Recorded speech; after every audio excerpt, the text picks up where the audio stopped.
wasiirka wasaaradda caafimaadka dowlad goboleedka galmudug Dr. Cabdullaahi Jaamac ayaa ka qayb galay munaasabadan oo wasaaraddu kula wareegaysay shaqada cisbitaalka guud ee gobolka Galgaduud kadib markii dhawaan wasaaraddu cisbitaalkan ay u magacawday agaasimo cusub.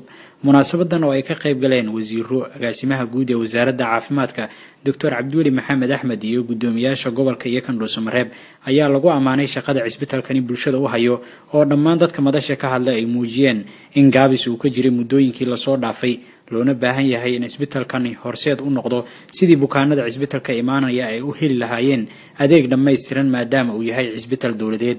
Duqa Dhuusamareeb Macalin Cabdiraxmaan Geedo Qorow iyo gudoomiyaha gobolka Galgaduud Cilmi Cali Cabdi ayaa ugu horeyn ka hadlay munaasabada. Cisbitaalkan wuxuu ku wareegay oo maanta kadib wax laga weydiinaa wasaaradda caafimaadka ee dowlad goboleedka Galmudug oo wasiirkii iyo agaasimihiiba ay nagala joogaan.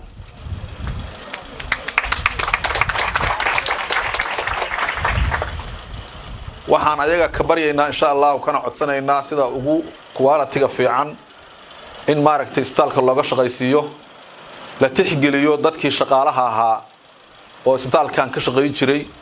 waxaan rabnaa inaan markhaati ka noqono maanta wixii maanta ka dambeeya in isbitaalkani mas'uul ay ka tahay wasaaradda caafimaadka Galmudug.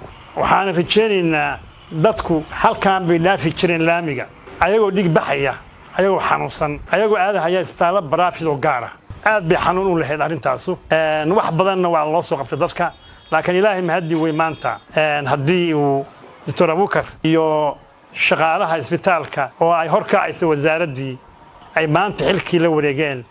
wasiirka wasaaradda caafimaadka Galmudug Dr. Cabdullaahi Jaamac ayaa gunaanadka munaasabada ballan qaaday in wasaaraddiisu awoodda isugu geyn doonto sidii cisbitaalkan uu u noqon lahaa mid laga heli karo adeeg caafimaad oo aad u tayo sareeya. waxaan ka rabnaa hadduu Ilaahay yiraahdo asagoo fulinaya awaamirta wasaaradda iyo dawladda Galmudug inuu isbitaalkaasi levelka iyo meesha laga rabo oo insha Allah taala uu horseedo shaqaaluhuna ay ku maaragtay taageeraan oo kala qayb qaataan dib u dhiska iyo dib u hawlgelinta iyo sare u qaadida adeega caafimaadka ka baxaya isbitaalkan. wasaaraddu xilligii labadan sano ahayd waxay ku soo kordhisay markii hore waxa ka dhisnaa kuljiinka meesha lagu kaydiyo talaalka Galmudug oo dhan baa ka dhisnaa oo wasaaraddu ka dhistay. waxaan ku soo kordhinay baqaarkii guud warehouse-kii daawada iyo dhammaan lagu xareyn lahaa agabka caafimaadka isbitaalka.